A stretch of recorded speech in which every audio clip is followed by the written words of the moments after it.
Good morning. ஏன்னா நீங்க சமத்தா, நீங்க அசடா. சமத்தா இருந்தா கொடுப்பேளா, அசடா இருந்தா மறுப்பேளா. ஏண்டி புதுசா கேக்குற என்ன பார்த்து?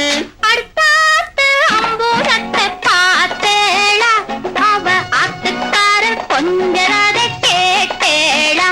ஏன்னா அடுத்தாத்து அம்பூரத்தை பார்த்தேளா, அவ ஆத்துக்காரர் கொஞ்சரதை கேட்டேளா. அடிச்சாலும் குடிச்சாலும் அவ ஒன்னா சேர்ந்துக்கறா, அடிச்சாலும் குடிச்சாலும் அவ ஒன்னா சேர்ந்துக்கறா. அடிச்சது பொண்ணு புடிச்சது பொண்ணு புடவையா வாங்கிக்கறா, பட்டு புடவையா வாங்கி